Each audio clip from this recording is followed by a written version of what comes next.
This is a podcast about rejecting tyranny and oppression by cultivating both systemic and individual change. I believe the only way to create this kind of monumental change is to inspire understanding, love, and kindness. From there, we can work to embody these essential values in our cultural systems and in our individual lives. My hope is that by effectively communicating with anyone and everyone, we can establish a shared vision for humanity and explore new ways of living to build a better world for all of us. I'm your host, Nathan Jones, and this is the Kindness Rebellion.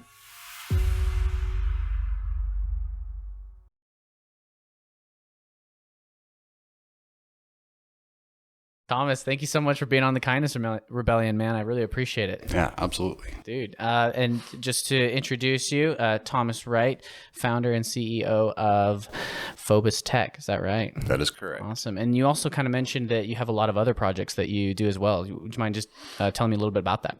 Yeah, there are a few things going. My main project is the AI STEM drive. The idea is to replace money with artificial intelligence in a way that's equitable and fair, just in a way that it doesn't cause the same problems that money causes. Yeah. So it's based a lot on psychology, some sociology. There's actually some thermodynamics in there, some physics, because it turns out that money kind of runs against the laws of thermodynamics. Interesting. It literally causes an increase in entropy, and this is part of the research that I've been doing. So, it's just not that it causes problems; it's that it increases systemic entropy across the whole system, which Interesting. It's pretty crazy. Yeah. Before we get into that, I will mention for our listeners that that's how we got to know each other was our volunteer work through the Moneyless Society, and we were just lucky enough to find out that we both live in Utah, which is awesome. So yeah, we definitely have a lot of common ground there, and I'd love to dive more into how money is creating systemic entropy. What does that look like? So one of the biggest things is profit. So most companies, depending on how they acquire their product, whether they develop it themselves or do a resale, the markup is between 50 and 66%. Which, if you look at it from an energetic point of view, you're taking something that is a finite amount of resources. So this is what STEM stands for: space, time, energy, matter. Because those are the four fundamental vehicles of just everything in our reality, right? Yeah. So you've got kind of this weird point where you have something worth a finite amount of value, and then you sell it for more than it's worth, which allows you to go around and buy that much more and then resell that much more. And it's this exponentially accelerating system, and it's happening everywhere at all times. Yeah, at all times. And so you're having this, you have this situation where, and this is, by the way, is why inflation happens. This is not the recognized reason, but pretty close to it. They understand that our whole system is based on debt. There's a reason it's based on debt. It's because we're not doing things the right way. Yeah. Right. You have to always be adding. It's infinite growth. Yeah. Exactly. So and then on top of that, you have a bunch of little kind of anomalies that happen. So for instance, in the software industry, you've got a company that develops, whatever software. Yeah. And they've got a time limit, right? They've only got so much overhead and they need to get it out, and their investors are coming down on them like this needs to be out yesterday. So they push it to the market, obviously flawed with a bunch of bugs, which causes what? It causes hacking issues, right? Security inefficiencies, problems with just the software itself, like, little buggy issues. Yeah. So now they have to go back and fix all of that. So now you have entirely new industries cropping up, having to deal with the problems that were created in the first place by this system that forces people to just hurry, rush, put it out. So now you've got all these industries. You've got security industries, and you've got, companies that do like security penetration or penetration testing. And so from that standpoint, there's, another increase in entropy because you're using more and more resources, more and more energy. Yeah. Because all of those like solutions are also half-baked because they also are subject to the requirements to get a half-baked product and send it out there as quickly as possible. Yep. And I've kind of hypothesized that it may actually be almost a fractal, like have a fractal nature to it. Like where it's kind of like until it fizzles out. Yeah. Can't confirm that yet. I'm still kind of like, it's an interesting theory though. Yeah, I like that. Yeah. And then laws, right? I mean, how many of our laws are pushed out there because of money? And when you have a law that's enacted and it goes against the natural flow of how things should be working, you're going against the grain of Mother Nature. You're going against how the universe propagates. One of the biggest things is this idea that you'll hear economists say that there's no free lunch. Have you heard this? No, I haven't. Lunch. Yeah. Okay. So no free lunch is the idea that there's no free lunch, right? There's always an exchange. So, and this is kind of one of the arguments that capitalists use against any kind of socialist idea. And the idea is that whatever the service is, whatever the product is, there's always got to be an exchange, which in and of itself is totally against the way the universe works.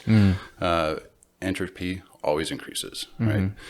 There's no exchange. Like atoms don't get together and say, oh, I'll trade you my electrons for your electrons, or here's a few protons if you give me a couple neutrons. That's not how it works.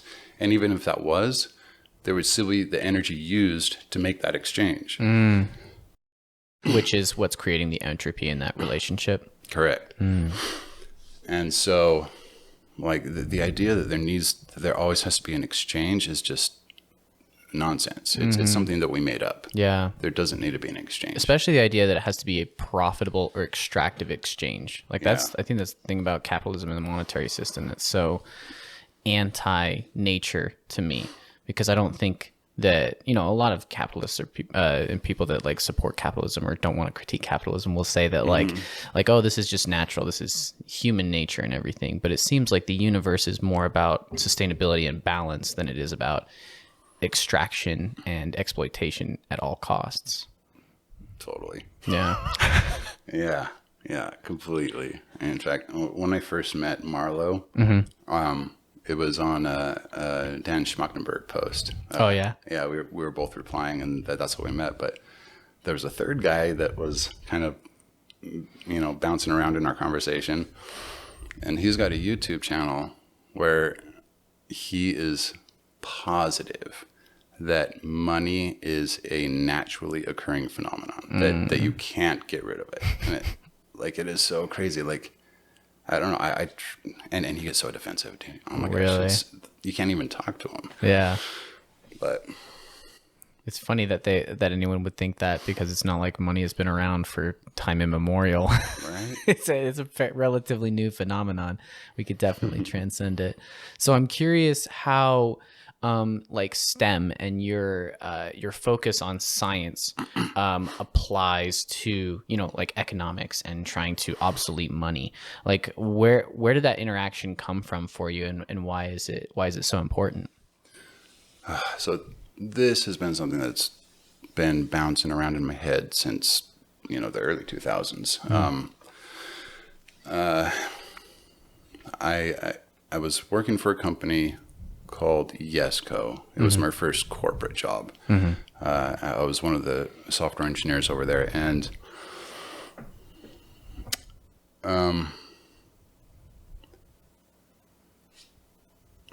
Okay, so you have to kind of understand the culture. Okay? It's owned by very religious people. The owners of Yesco, it's a family, and they're all Mormon, and they've got this kind of mindset that the earth has been given to us by God, and we can use it, and you don't need to worry about anything because when Jesus comes back, everything's going to be fine. Yeah. Which is like destructive. Yeah. I think. I don't want to talk down on anybody's beliefs, but at the same time, like to take a personal belief and turn it into something where you are physically causing a situation where it affects other people. Yeah. I think that can get dangerous. Definitely. But so there's this company okay, so the ESCO building, the corporate office, it turns out that they didn't use the whole place, right? So we only use kind of like the front area. And there's this back office that they converted into a genetic and pharmaceutical lab. And on my lunch breaks, I would go to one of the back offices and just meditate. It was, I at that point, I was trying to prove whether or not an out-of-body experience, like whether or not I could prove it, right? So I had been practicing the OBEs, like getting out of my body, or quote unquote getting out of my body, and I would set up tests. I'd put cards facing out in the window after I shuffled it, and I would try to go check it. And so the guys that I worked with, they had started to question their faith. And so we would do these things where I would go to meditate and they would write stuff on the whiteboard, and I would try to exit and come see what it is, and then come back and check and see what it was. See if you were, yeah. But a weird anomaly. Every time I tried to check, it would just like explode into this fractal of all possibilities, and I was never able to validate it. But wow, I was told that, I don't know, totally different story. Yeah. Anyway, we might cover that later in this podcast. So this company, I can't remember, something Dynagen or something like that. So I was in this back office meditating, and it's one of the empty offices, right? And apparently the owner of Yesco was telling him that he could rent out a few more offices. So I hear him talking, the CEO of the pharma lab, and walking down with some friends, and he's saying like, yeah, we do this and that. So obviously he's like, he brought some friends over to show him, his place and everything, what they're doing. And he's walking down, and he wiggles the door handle, but I had locked it, right? Yeah, cause wanted some privacy. Yeah. And I guess they forgot to unlock it today or whatever. But so they stop, and they're just talking there. And he says something to the effect, and like, this was the first real kind of like eye-opening, wow, this is really happening. He says something to the effect of, no. You see, the trick is that you've got to get the product out and onto the shelf as fast as possible, so that by the time the lawsuits start rolling in, you've already made a profit. Oh my God. And I was just like, like I'm sitting there thinking, what the fuck, dude? Oh my God. He really just said, like, this is something that he really is processing in his mind. This is how he's really thinking, So I was just like, that kind of just triggered something. Yeah. Like, this really isn't okay. This is not cool how things are. So yeah. And then I had a couple of other corporate experiences after that. The last company I worked for before I decided I wasn't working for a corporation anymore was called, I can't remember the name, but it's a software development company downtown Salt Lake. And we merged with another company, and the new CEO was like straight up psychopath. Damn. Like legit, like this guy, either sociopath or psychopath, right? And he was so self-centered that he had a breakfast with Jeff day on every Saturday. Wow. Where you could come have breakfast with Jeff, the CEO, you know. What an opportunity. Right.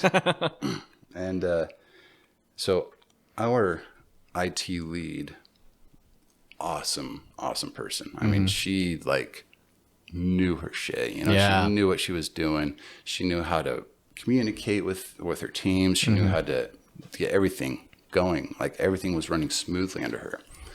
And this CEO,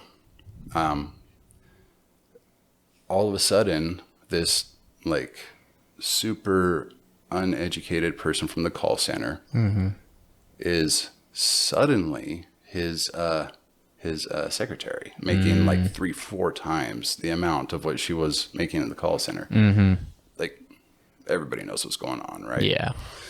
And so she mentions it in their officer conference, right? Or while they're all together in a meeting, and he fires her over this because she called him out on it. He fires the IT director. Yeah. And so it turned into just a total shitstorm, dude, because then a bunch of other people just left, and I was like on the verge of leaving. And it was just so crazy to watch how money was, you know, the financial incentive was just molding everybody's behaviors and actions, and it turned out that they were having us keep customer records unencrypted, like not encrypting, you know, credit card numbers, Wow. or anything, names, addresses, right? Keeping it on a server, like, which you're not supposed to do, okay, unless you're like a gateway or something, Yeah. a financial gateway.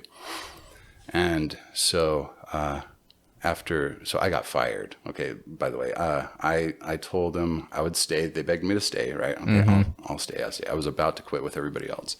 Okay, fine, I'll stay. And then like 3 weeks later, they fired me. Did they say why? They were. This is where it gets a little kind of convoluted personally, but so I had been crunching all night trying to get this project out. I'm just so many problems there, dude. After the merger, it was just like craziness. Okay,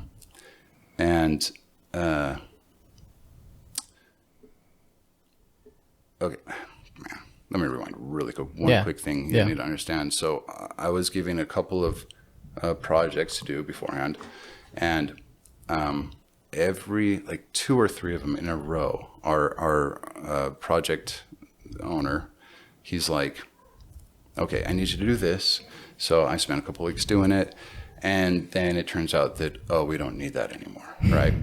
And then the next project was, okay, let's do this. And then it turns out, oh, sorry, dude, I gave you the wrong project to do. You need to do this other project. Oh my God. So it was completely like on them. Like they were just screwing everything up, but it looked like I was the one making Not all delivering. the screw-ups. Yeah. So that's why they fired me. The breaking point was I spent all night working on this thing, and one of the new kids saw me nodding, right? And so he thought I was high. And Wow. Which kind of hit personally because at the time, like I had a problem. But at the time I was on methadone. I would go in every morning to get my methadone. And so it kind of pissed me off. Like, dude, like, yeah, you don't even know. You're just assuming, and that spiraled out. Yeah. Wow. Oh, okay. So the financial information that we were keeping, you know, completely unprotected. It turns out that the FBI raided them like 3 months after I left. Yeah. Holy Like, shit. they got some deep shit. And this kind of stuff is pretty common in companies. Like there's a lot of people who are drunk on power and quite incompetent about the things that they're trying to be stewards over, and also, you know, human error and human relationships and how complex that is, and it's all just getting involved. And I feel like that's happening in most, if not all, companies all the time. And then when they're all underlining like a systemic process of exploitation and entropy, like you're saying, like we're just coalescing like all of these different problems, right? So I'm really curious as to, like, do you feel like I guess one big question that I had, kind of with this marriage of like science and economics, is sort of like, you know, I listen to a lot of Russell Brand, and one of the things he often talks about is how economics and capitalism specifically just really like chokeholds science. But a lot of us believe that science can only flourish and exist because of capitalism. So I kind of wanted to hear your opinions on that and what you think a post-capitalist science would look like. So there is a lot of bad science, like an incredible amount of bad science out there. And this is actually one of my arguments as well. First of all, when you have money, okay, so there's a couple of sides to this you know, problem. One is not enough money. One is too much money and using that to manipulate the science, right? So, good science. Okay, for instance, COVID, right? For years before COVID was even a problem, there was a COVID outbreak like 15, 20 years ago. I can't remember exactly, but some time ago. It was like And you know, it set something off, and everybody's like, okay, we got to study this virus. So all of a sudden, because of the outbreak, there was funding to do the study. Yeah. And then like a couple of years went by and the funding fizzled out. That very fact that the funding fizzled out, even though the scientists kept saying, we need funding to keep studying this because this is going to be a problem in the future. Yeah. But what happened? It turned into a problem in the future. And then they started funding it like crazy, right? And it's going to fizzle out again, you know, because that's what's economic. It's the same reason why, you know, why school and education is so poorly funded, because there's no immediate return, or at least a return in the, you know, in a profitable sense. Yeah. Yeah, they're not going to see it. And so, yeah, that's one of the problems, is that science needs to be done, research that needs to be done, ideas that are good ideas that would help a lot of people, but are not economically, like, you know, you know what I mean? Like feasible or economic, just profitable. Like they're just not profitable kind of thing. Yeah, right. Or you would spend more money developing it and producing it versus the amount of people it would help, right? You know what I mean? It's just not something that you can get it into the market without running into a bunch of like paywalls and problems with money. And then on the other side of things, you've got things like, you know, Monsanto and even some universities. I just read a study that came out a couple of weeks ago on e-cigarettes. This team, some school in like North Carolina or something like that, was trying to determine how safe e-cigarettes are. And they took you know, a series of different liquids and series of different coils and e-cigarettes and everything. But the problem is that they were cranking the wattage up to between 90 and 200 watts. And it's like, nobody vapes at that wattage. You know, most people vape between like 40, 70 at the highest watts, right? So they're just burning this material, right? Yeah. and publishing this like big red flag, and it's like, well, okay, why did that happen? I went down to their disclosure statement where they're supposed to report whether or not they have conflict of interest. Oh, yeah. Nothing listed there. It said that these researchers report that there is no conflict of interest. But you have to wonder, like, that's bad science. Like, that's just terrible science. Yeah, right? because they're not looking at the actual use case and trying to extrapolate some other conclusion.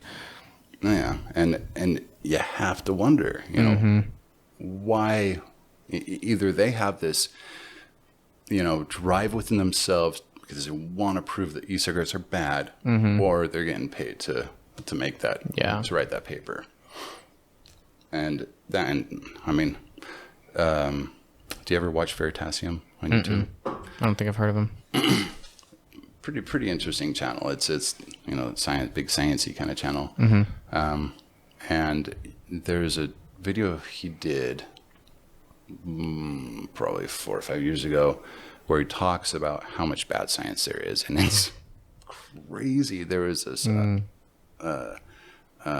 study where they just looked at all of the, you know, research that's been done over the past, you know, however many years, and determined how many of them got revoked later, or how many of them were proven incorrect, or you know, the follow-up studies or duplicate studies showed that it was, you know, they were missing something.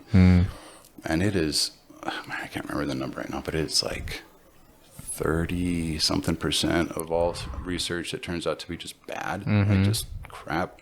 And a lot of that is because of these reasons, right? Like they were well funded, but they weren't well equipped to actually ask and answer these questions. That's interesting.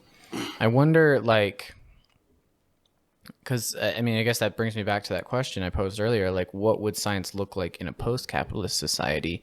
Because it seems like as of right now, we're only funding research that is profitable. So we have like awesome innovation in, you know, weapons and like, you know, financial technology and things like that because it's extremely profitable.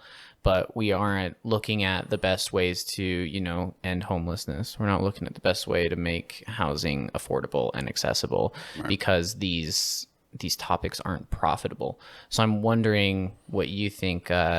What do you think science would end up looking like in a post-capitalist society? So I think it would be a completely different story. You first of all, you don't have these incentives, right? That dictate the course of what science does. Yeah. Second of all, and I've actually wrote a lot about this and probably have a couple of videos up somewhere about it. It depends on how you get to your post-capitalist society. That's a good point. My perspective, but I am convinced that the only way to get rid of money is to you need two kind of interlocking ideas, right? You need to be able to motivate or ignite each individual's intrinsic motivation, which is where a lot of the psychology in my research comes from. So DC and Ryan published the self-determination theory of intrinsic motivation in 2010, I want to say. And it, you know, this, okay, yeah, you know Maslow, right? Yeah. Maslow's hierarchy of needs. This is kind of an extension of that. Yeah. So once you have all of your needs, once you're good, once you're settled, and you start to self-actualize,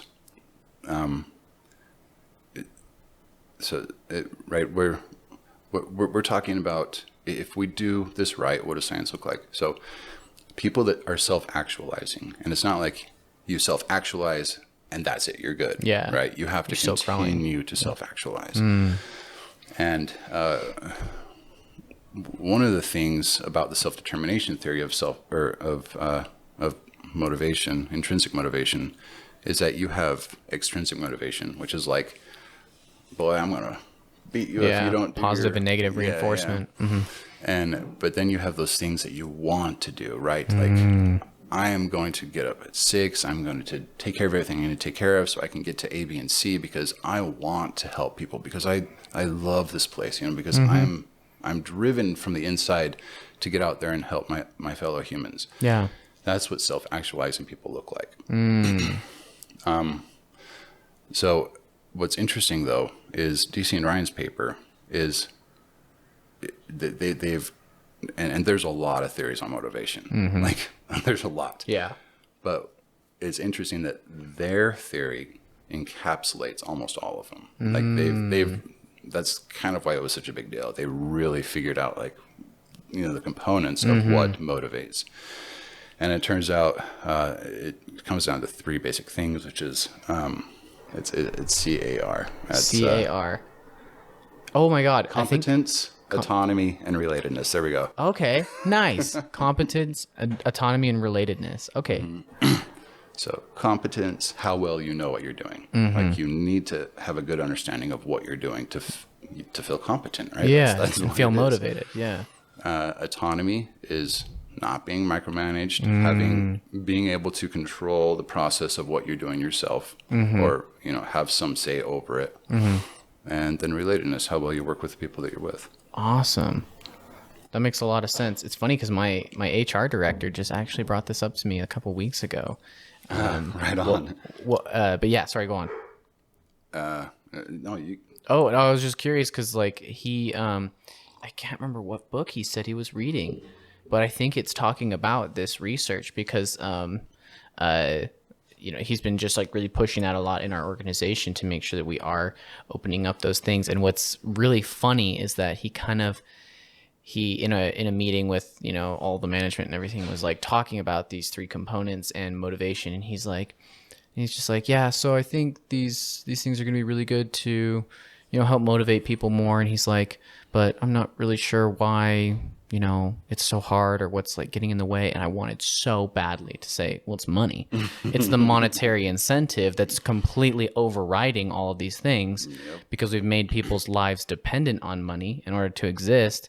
And then we've made it so that has to be the primary motivator, not any of those three things. If we do this right, if we toss money the correct way, because money currently functions as a motivator. Like it's what keeps things moving. Yeah. Right? If you don't go to work, you don't get a paycheck. If you don't get a paycheck, you don't get food. Like Yeah. That's what it comes down to. So I started my kind of search with what is motivation? How can you motivate without money? Like, is that possible? Yeah. And that's what led me into, you know, doing all the research into the different types of motivation and all that stuff. So if you create a system that allows people to reach, you know, fulfill their needs, right? Have all their needs fulfilled in a healthy way. And then give them the tools to structure their desires and their aspirations in a way that they can begin to, you know, actually climb the ladder. As far as education, working with other people that they click with, working on things that they enjoy doing, then you just lit the fire, right? You just, there it goes, dude. They are motivated. If you woke up every morning and got to do exactly what you wanted to do, that made you feel like you were part of the human race, right? I mean, you can't get more motivation than that. No, not at all. So, so if we used that to get to post-capitalism, science would be a totally different story. Yeah.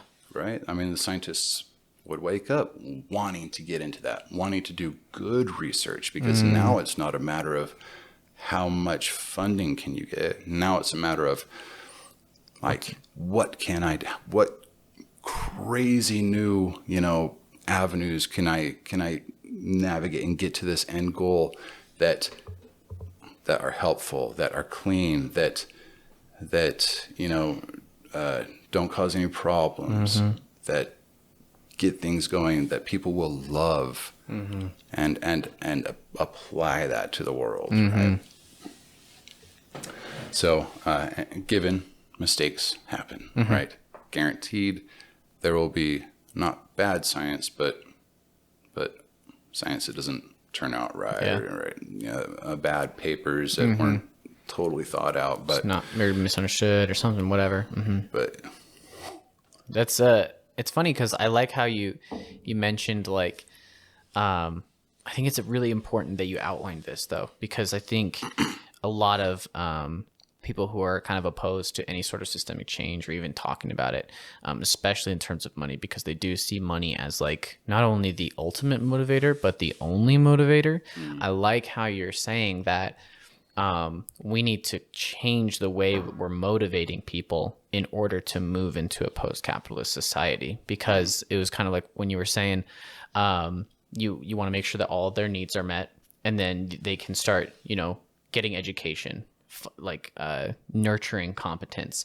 They can start having more accessible social relationships, nurturing relatedness. And then you're saying also do the things that they want to do, which is nurturing autonomy. And it's really cool to see that outlined, because I could genuinely see how that would easily foster like cleaner, better science, as well as just making a more motivated populace in general. So I really like that a lot. And more connected.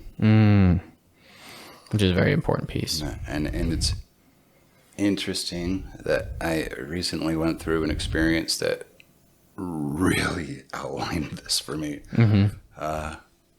So our puppies, they were born December 27th of 2021. So they're 10, 11 months old now.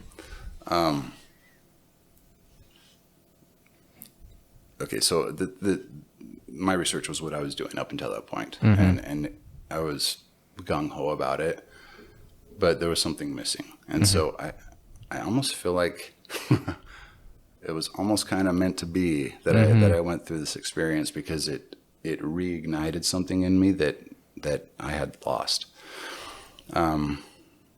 So the situation was, my wife and my daughter wanted to get our dog pregnant. And I was like, no, you don't understand how much energy, what goes into, raising a litter. That is a lot. And then you have to, post.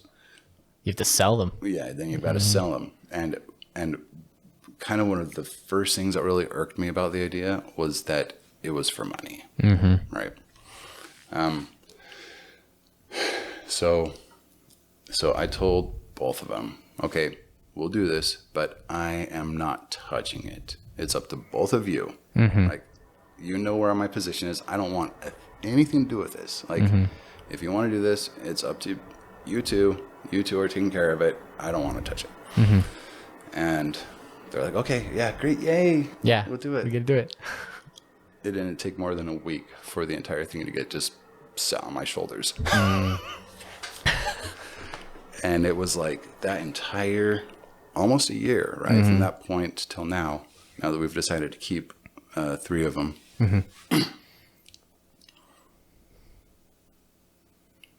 I mean, I was forced into doing something that, like, morally, ethically, I was totally against. Something that was like a lot of work. Like, it's not just like you're getting woken up 3-4 times a night while the puppies, right? So it wasn't just like something I didn't want to do. It was like almost like I was just forced into the situation. And man, it took me down a pretty dark path for a minute. I was like mean to everybody. I was just in such an angry, like, bad, dark place, right? Yeah. And it I don't know how to explain this, man. It helped etch this out for me. Like, it really helped me, like, understand how important it is to want to do what you like, to What you're doing. Yeah, to want to do what you're doing to give back to the community. Yeah. Like, it took, about a month ago, I kind of went through this, like, we had already sold 4 of them, and like, I stopped running, I stopped meditating, like, I was in a crazy place. And it kind of took this moment of me sitting there thinking, dude, am I going to let this take me down? Like, am I going to let this happen? You know? Yeah.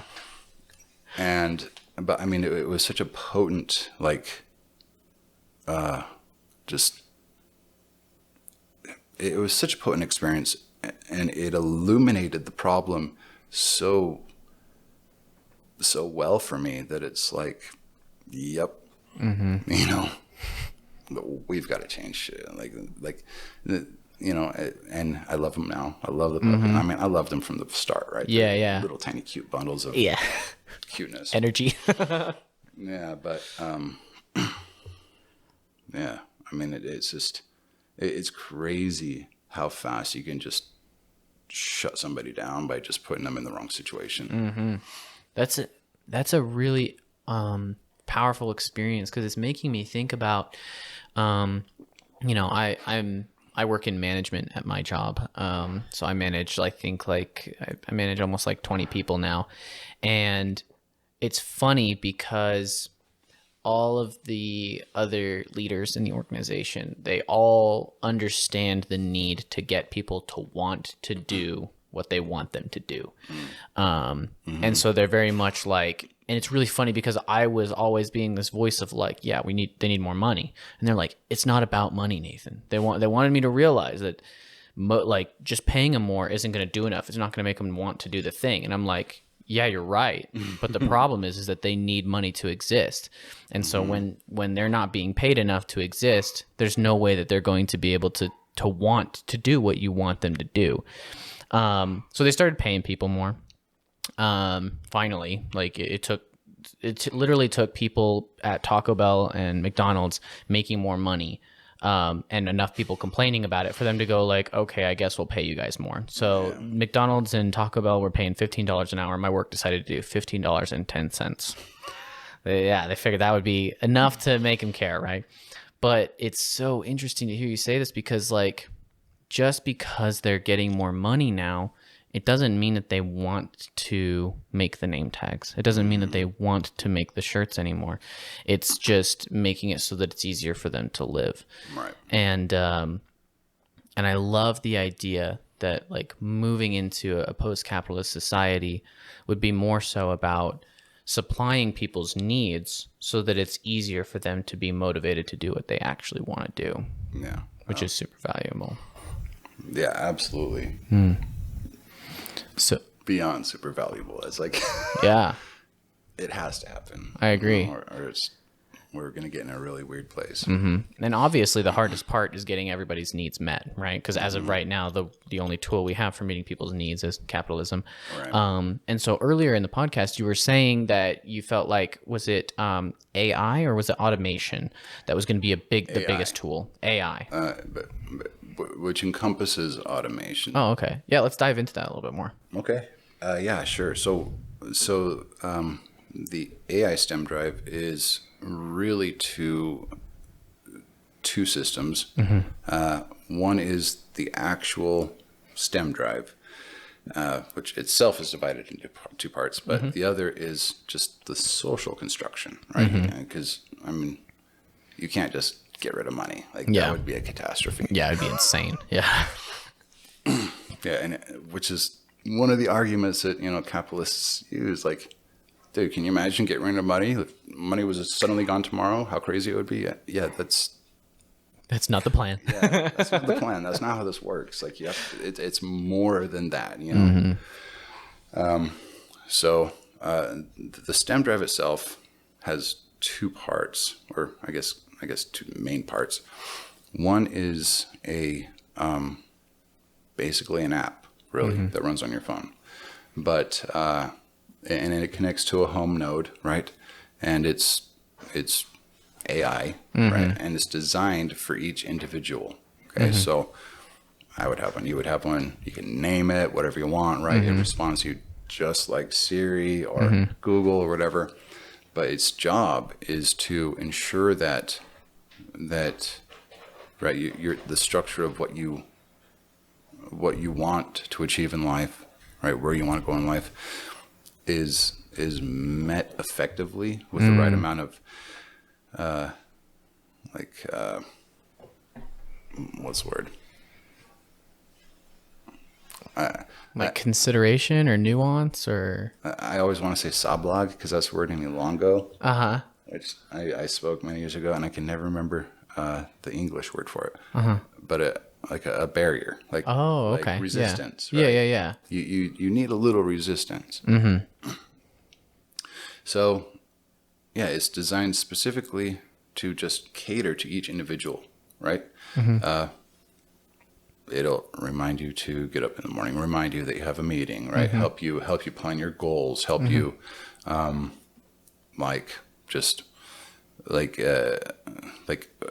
organize and lay out how you're going to reach your goals. Almost kind of like a therapist in a bottle, right? I like that. So that's that. Okay. And then you have the large kind of network that connects it all. Because how are you going to, if you can't connect everybody's wants and desires, then there's really, how are you going to do that other than just networking them? So yeah, you have the individual nodes, and it's totally private. Like I've even been, I haven't worked on it for a while, but there's kind of like a information layer that I've been playing with, or I guess a method of stripping information as you go upstream, to where you don't really need like any sort of personal information out there. Okay, so where things can get coordinated and ideas get connected and people get connected without having any sort of privacy concerns. So you have the phone, right, or the app, or in my paper I was talking about like having little rings or neck earrings, whatever, of your little buddy that is just your homie, helps you get to like the other voice in your head, right? Helps you get there.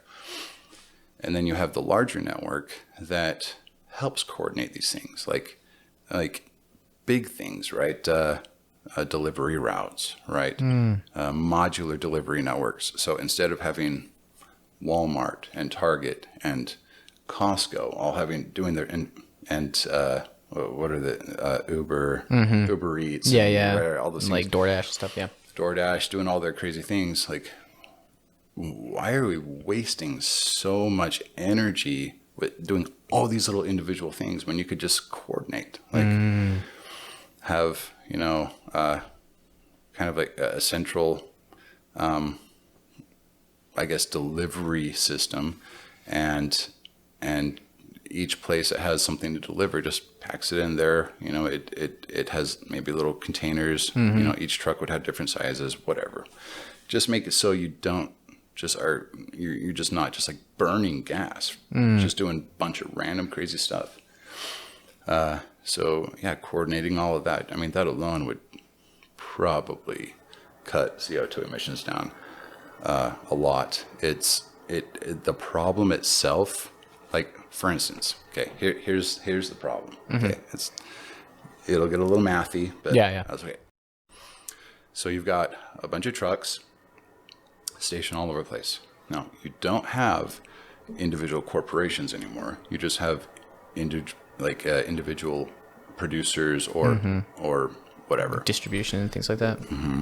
And you have all these trucks that run through the city, and it's a modular delivery network. So you can have two trucks meet up, and if truck A is going to location A, but truck B has a couple packages that go to location A, they can exchange really quick. It would be automated, right? So B is going to B, A is going to A. They exchange the packages that go in the different areas and take off. And then, it would break into smaller areas like that, like two other trucks would meet up. So the idea is to just minimize any sort of energy consumption. But it turns out that this is similar to what's called the traveling salesman problem, but far more complicated. And I think the only way to solve it is to use quantum computing. Interesting. So it would have to be a delivery network that used a quantum computer to do real-time analyses of the network to be able to update and change everything. Interesting. What is the traveling salesman problem? So the traveling salesman problem it's an interesting problem because it feels basic at first, right? So if you have like I don't know, what's the basic example, like 10 cities, okay, and the salesman is your job is to basically figure out how many possible ways there are to get from point A to point B. And there are 10 cities on the way, and there's roads connecting all of them. So sounds kind of simple, right? Well, I just go to city, this city first, and then try all of that routes, and then go to this city and then try all of those routes. But the problem is that you can go to this city, try all of those routes, but every route you've got another node, and you've got to try all of those routes, and you got another node, and you got to try all of those routes. I see. It becomes more complex.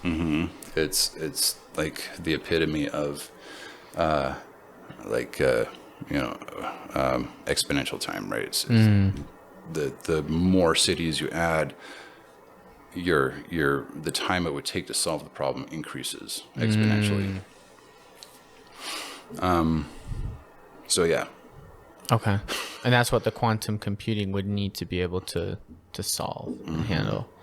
Interesting. Yeah, and I had been talking to one of the engineers at D-Wave. Oh, okay. D-Wave. Yeah, so I started talking to one of the engineers about the problem, and I think I kind of lost him. He was just like, okay. Yeah, like I don't know. Like maybe you can solve it with quantum computing, but I'm pretty sure it's possible. Like I think it's a problem that can be solved with a quantum computer. Interesting. But so yeah, deliveries, right? I mean, we have all of the hardware. We have the infrastructure. We just don't have the right software, right? Really? Okay. So, yeah, I mean, think of all the Amazon and FedEx and all the delivery at DHL. Is that, or DLH? Yeah, DHL. DHL. So we've got the hardware, right? It's just coordinating it. And because FedEx and DHL and Amazon are competing interests, your problem is that they're competing, right? You need them to coordinate. Yes. If you get coordination going on, then you can, imagine how much energy would be saved just by doing that, right? Yeah. It'd be like crazy. Yeah. Amping up ride sharing, right? Having more public transportation or better planned public transportation. So yeah, that's part of what the upper network does. Then you have military, school education, right? Social media, right? You have all of these what I call streams, okay, that just kind of lay on top of each other, and they all have different functions. And like, say, these guys over here are building this, these guys over here are building this, and because you have artificial intelligence monitoring the global network, right? And it's not going to take over. It's not going to turn into Terminator. Okay, that's like so far away from us right now that it is capable of saying, "Oh, this is working with this and this and this and this topic. These guys are working with these topics. It looks like they're working on something that could be a beneficial collaboration. I'll signal them." And then stuff like that, like if I don't know, research, right? These guys are working on this project. There's already been a grip research on this and this, and the AI understands that several variables are the same, so it notifies them that, hey, you might want to take a look at these papers because it could help you, or you might want to get in touch with these guys. So it would really help in that sort of situation. Another area where it would help with is in people's professions. So say Joe goes to work, he loves his job, he's doing his thing, and then all of a sudden he's not, there's something wrong with Joe. So this is something that you could easily recognize with artificial intelligence, you know, like especially your personal, monitoring your heart rate, monitoring, blood oxygen level, how much you're moving, where you're going, how much you're pacing, that sort of a thing. So the AI flags it. Okay, what's up with Joe? Let's figure this out. So it can go back and, first of all, notify Joe, like, dude, Something seems wrong. yeah, something's going on with you. Let's figure this out. So Joe's now into it. Like, okay, yeah, I have been feeling a little weird lately.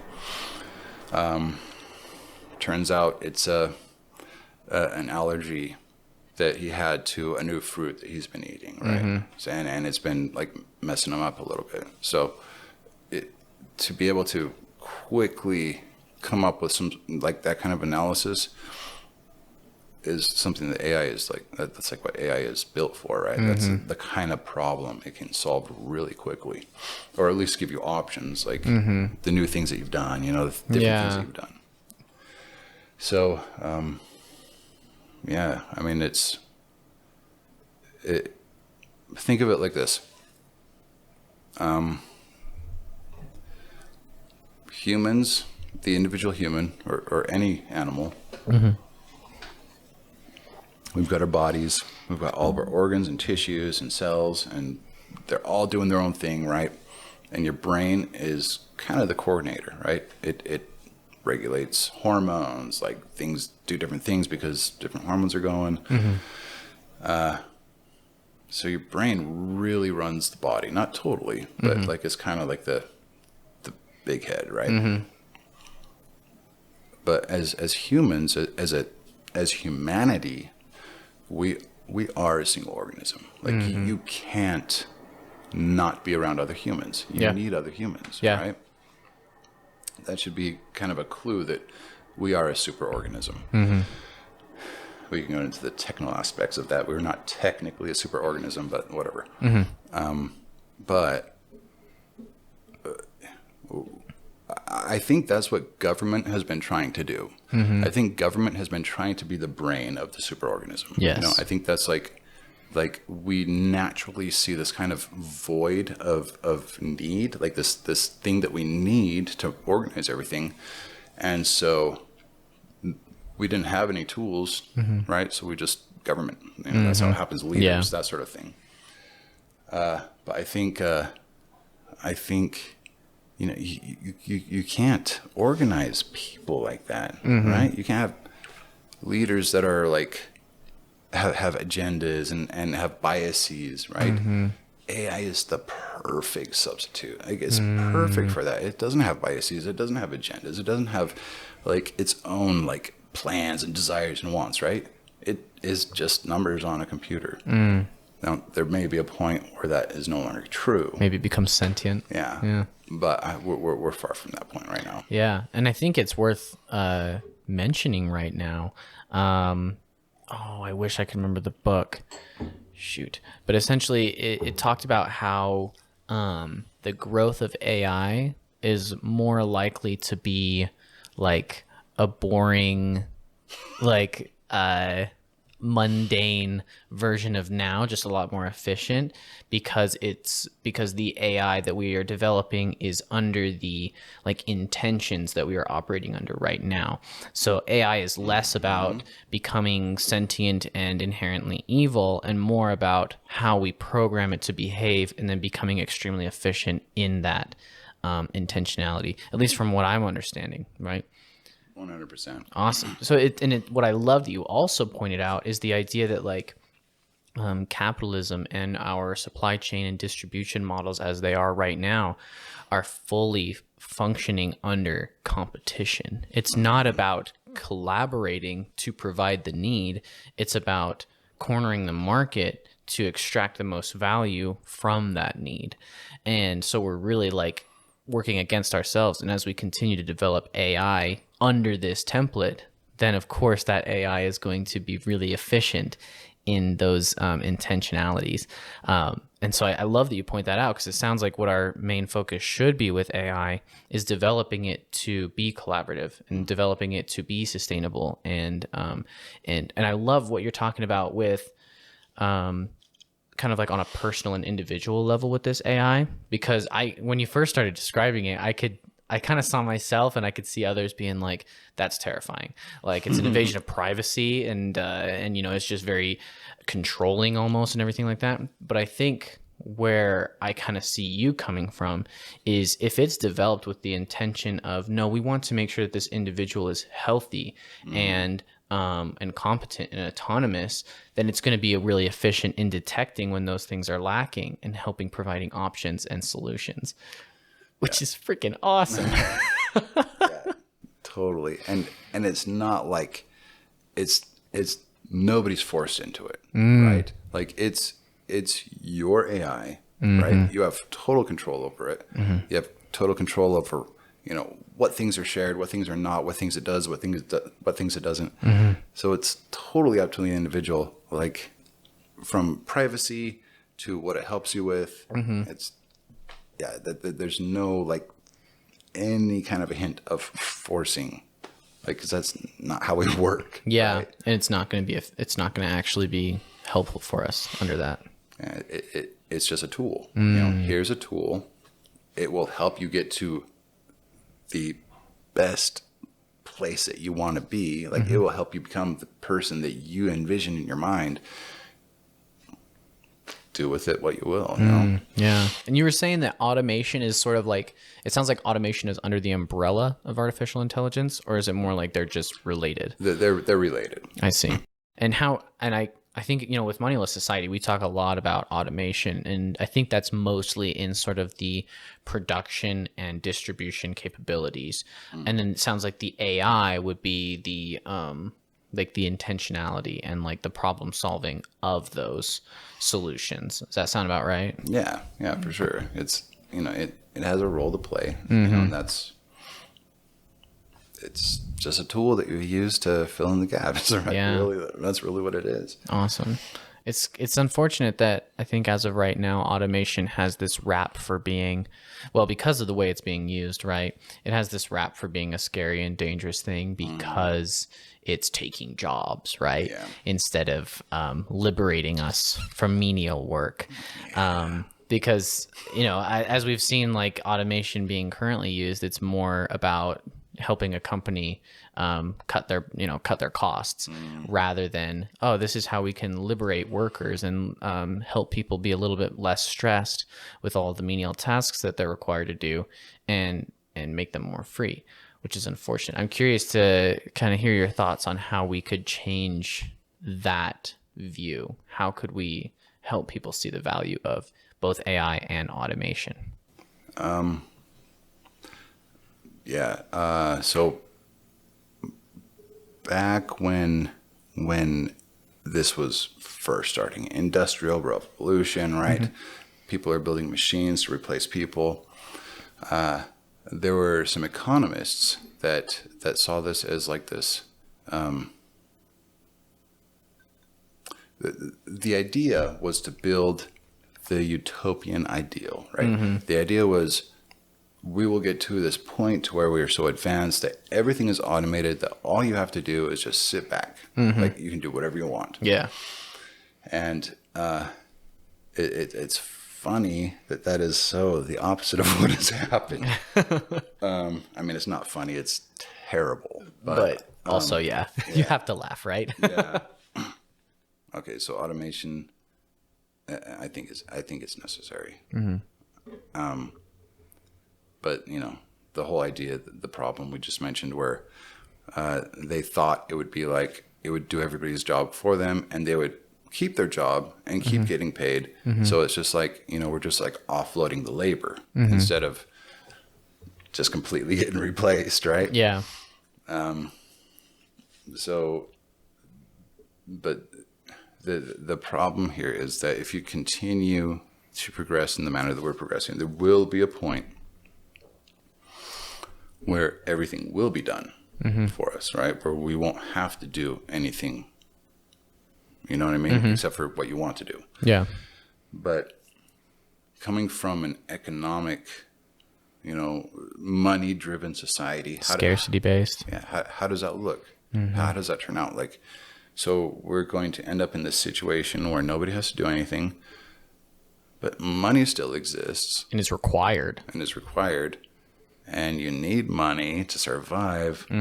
How does this work? Like, you have to start, like... Essentially, you just pay people to exist, right? Yeah. That's really the only solution that I can even think of, unless you just kill all those people, which... Good God. Which, I guess isn't not an option for some of these people. Yeah, for real.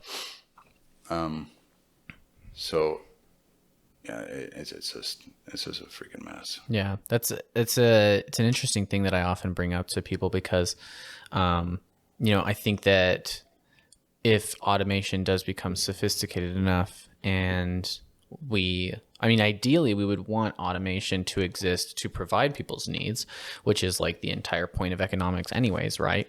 And it's interesting to me that people can't even fathom a world without money, because they can't even imagine a world where we don't provide our own needs. But we are seeing the rapid increase in sophistication with automation, AI technology, that it's becoming a possibility. It's becoming a potential reality. And then, we just have to figure out some fundamental problems before I think we can really launch that. Which is why I really see the need for, businesses to be owned by the workers, not the one executive figurehead who only wants to extract profit. Because I think when the workers are the ones implementing automation, it's going to be for their benefit, and it's going to be to ensure that they are taken care of and that they are still able to participate in society, and then they are able to be more creative, which I think is what is going to be most valuable about automation and AI technology. I kind of wanted to shift from here, because I think with these kind of concepts and the idea of automating labor and using AI to achieve our goals, I kind of think that it brings forth like a large spiritual question. And one thing that I've really valued about you is that you're very science-based, and you love STEM and how that can improve our lives. But then you've also had, you've talked about meditation and kind of like your experiments with out-of-body experiences and like this kind of spiritual domain. One thing that I'm really curious to talk to you about is I've kind of felt that science maybe requires or forces like a type of like a nihilism or almost like a spiritual death, in the sense that like the science that I have understood is very like the fully automated universe where we are all separate beings that are separate pieces, and even trying to discuss like consciousness and things like that, it kind of falls short for me. So I'm kind of curious to hear your opinions on whether you think science requires like nihilism or like creates a type of nihilism. I can see where you're coming from. Like, I get it. Yeah. But I'm not sure that it's necessary. And why is that? So science is great for a lot of things. I mean, yeah, right? Yeah. Look where we are. Yeah. But there's a lot of things that it can't do. And I don't know if this is something that where the scientific method itself needs to be refined. For instance, one of the key like fulcrum necessary units of the scientific process is having something that can be repeatably verified And observed. correct. which that's why we have experiments, right? A plus B equals C. That's how it goes.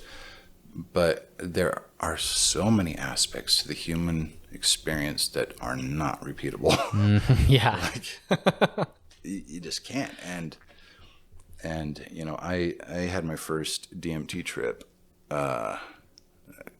2 years ago now. Oh, Blew my mind. yeah. Like, I was not a staunch atheist, but I was atheist. I came out of that with tears in my eyes. Yeah. Right? Yeah.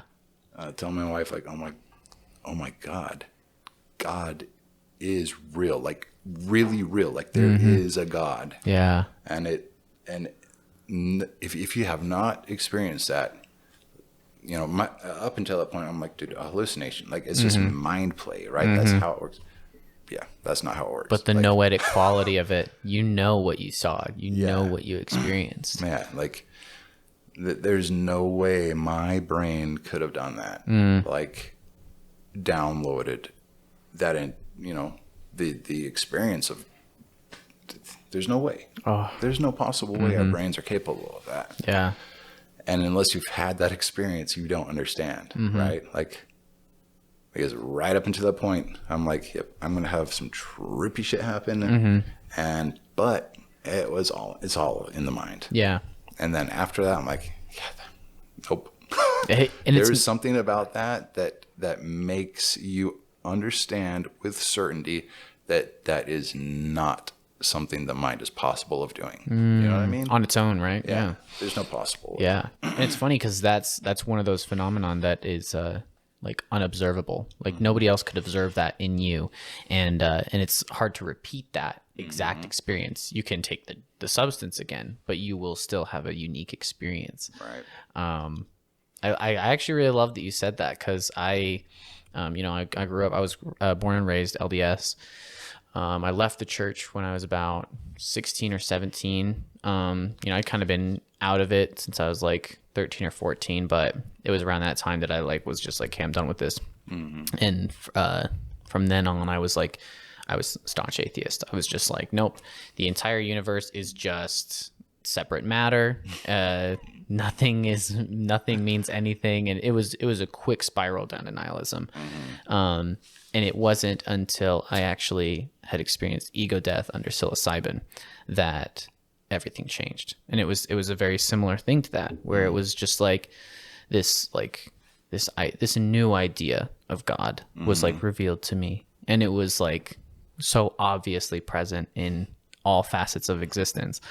And Right. and yeah, that's what was the weirdest like experience of it, right? Ain't no bearded dude in the sky. That's No, for sure. no, definitely not.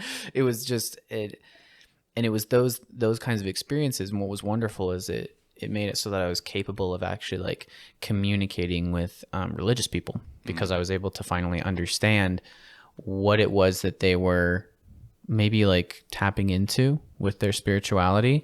And I was able to connect with them on that basis.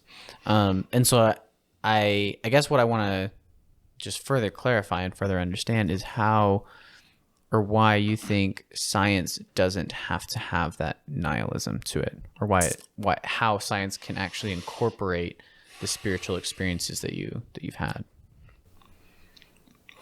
I don't think we're there yet. I think it's a technology that needs to be discovered. Ooh, yeah. But when I had COVID 5-6 months ago, I had this fever dream, and man, I don't know how to explain it other than it's kind of been at the forefront of my mind for a little while, because I've been super weird about consciousness for a long time. Like, Yeah. what? Yeah. What the fuck? Yeah. What is this? And so, total fever dream, and I was presented with 2 images and 2 geometric shapes, and it was kind of like an advanced, I guess, version of squaring the circle. You haven't heard of that? No, I haven't. we don't need to get into it. But it's like kind of back in Plato and Aristotle's day. I can't remember who came up with it, but anyway, there were two different images that one you absolutely consciousness is absolutely required in order to interpret the image. The other one can be interpreted mathematically. Interesting. And it was so, I mean, I can still kind of see him in my mind, but when I woke up, like I try to get it down as fast as I could, and you know how that's Yeah. you just lose it. But yeah, that kind of, because at that moment, even though I was a fever of 103 and sick as all get out, like I got it just for a second. Why you need consciousness for certain things, and why mathematics is what you need for other things. Interesting. Yeah. Yeah, I think it's something that we will eventually uncover, and they'll connect because everything connects, right? Yeah. But I think until that time, we just need to do our best. Interesting. Yeah, I like that. I think it's especially like that you said that we're just not there yet, because I think there's a lot of people who are like, I guess I'm on both sides of the fence here, because when it comes to science, I kind of love the fact that science as an institution, as a practice, as a methodology, really struggles to solve the hard problem of consciousness, because of the very inherent and fundamental, like, just first person nature of it, and the inability to observe it as a third party as it is, and then sort of like quantify it and everything. But at the same time, I also, like, we've been absolutely surprised by the absolute sophistication and the abilities of science that, man, as we start actually just being aware of what consciousness is, what our experience of consciousness is, and I think you're right. Like, there is going to be a time that we will find a way to understand it through the lens of science, or at least in a way that helps us utilize it more so in our lives, to kind of have just more like a spiritual dimension to science. Because I mean, that's the reason I asked that question, is that I've kind of felt that science has to kill the spiritual, like it has to remove it. But it sounds like it's more so incapable or unwilling to like study that dimension of life. Yeah. Yeah, I would agree with that. I think there's definitely something to that. So what role does spirituality play in your life then?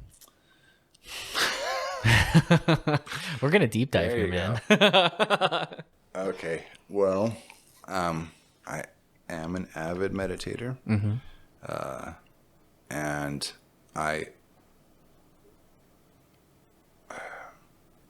recently I have started praying. Yeah. But not what you would think is praying, right? It's like, I don't know what's going on. If you're there, which I think you are, but not in the way that most people think. Look, I've got these things I want to get done. So if you can help me with it, Please do. go nuts. Yeah. I would love that.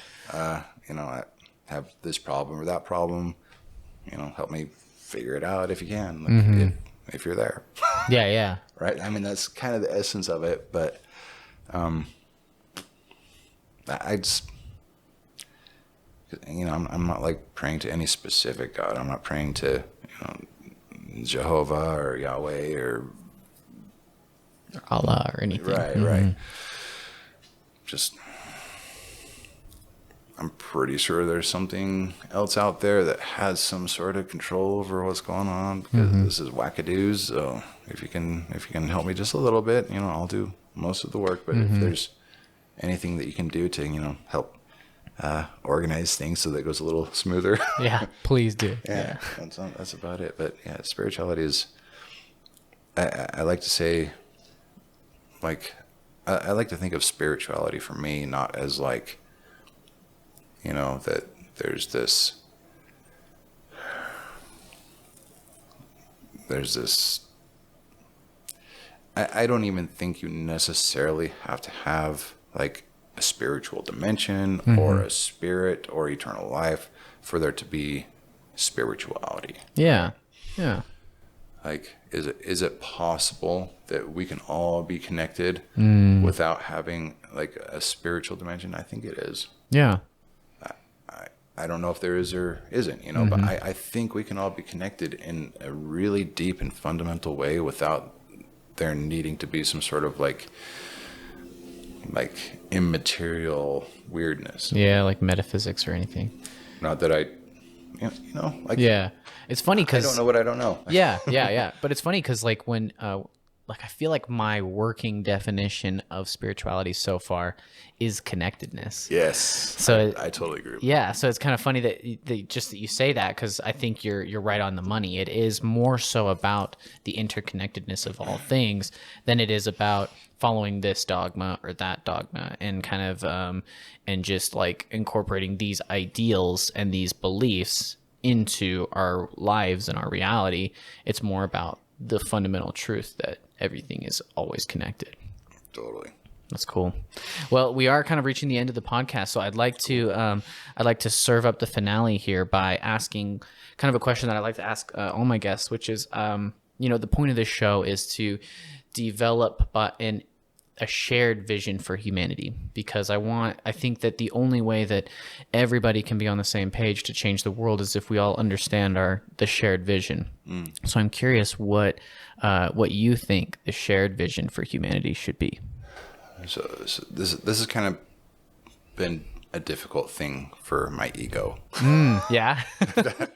I have noticed that, I feel like I've figured something out that will work, or that will at least be beneficial. And you hear stories all the time of people getting a company going, and then they have to, get board members and what was the term? You put it on the market. Oh, it becomes public or whatever, going public. Yeah. Whatever it is. Yeah, whatever. Business Stuff. But yes, where you basically hand over control to a board, right? Mm-hmm. And I know it's just my ego getting in the way, but I see that as like kind of this, I've been doing this for 6 years, and I've got like only a couple 100 followers on my YouTube channel, and Moneyless Society is like thousands. And I'm like, how did you do that? You know what I mean? Yeah. Like, it's not that I feel some type of way. It's that like, I don't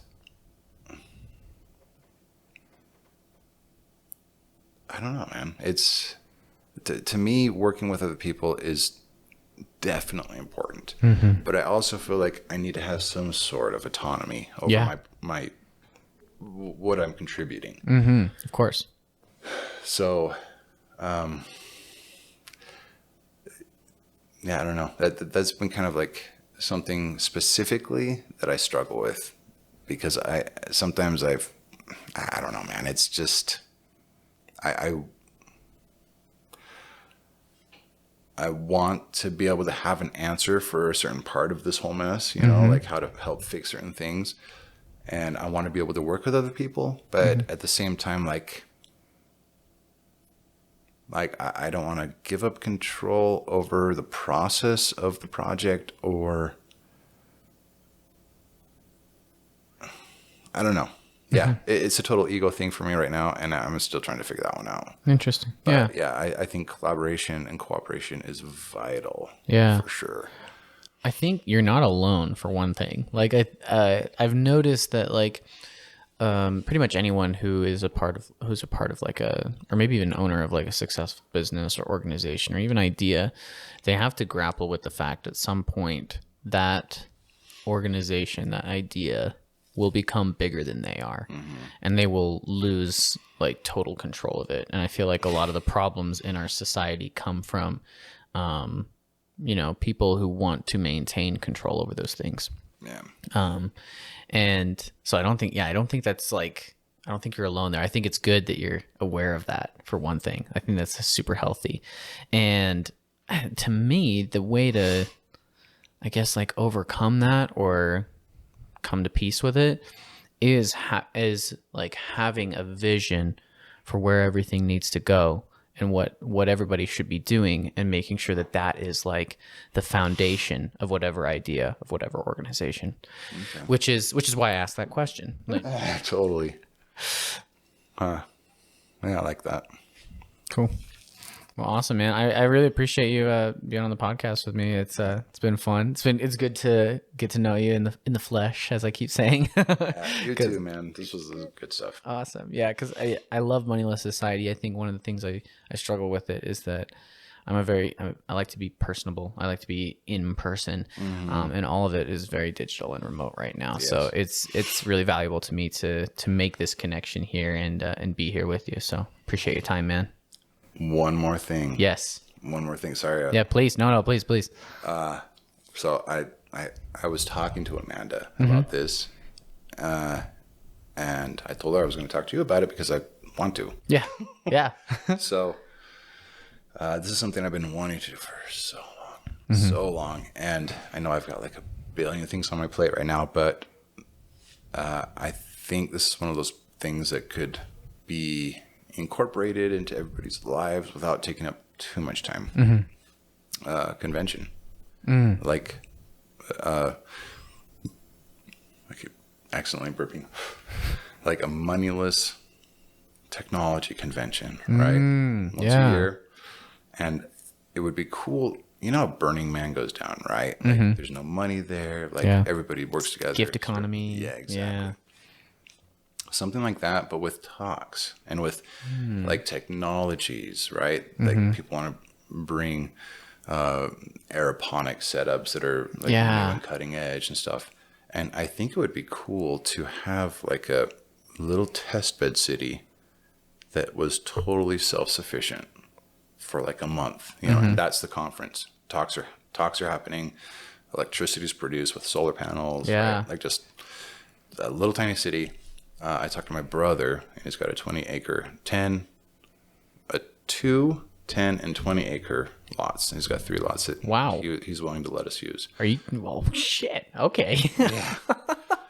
And two of the lots, one of the lots, a Las Vegas, an old Las Vegas mafia member sold to him out in the Nevada desert. Love it. All right. Wonder what's out there. Love it. The other 2 lots, the 10 and 20 acre lots, are in Duchesne. Okay. Yeah. So, right. Yeah. Perfect. Let's do that. So, yeah. Well, yeah, you can use this podcast to hold me accountable, because I would love to get that kind of real, tangible, actionable change in the world started. I think that was something I kind of struggled with the podcast in the beginning anyways, was like, oh, I love to talk about these things, but making this actionable change is going to be very important and valuable to me. So I say we make it happen. Totally know what you mean. Yeah. So I got kind of like a mock website up. It's year1.earth. Okay. Just kind of represent like the turning point, right? Yeah. The new whatever. But yeah. Year1.earth. Yeah. And people can go there for updates on this project. Yeah. Sweet. It's super minimal right now. But let's get things started. I love it. Rock and roll. Awesome. Thanks Thomas. for having me, man. This was cool. Of course.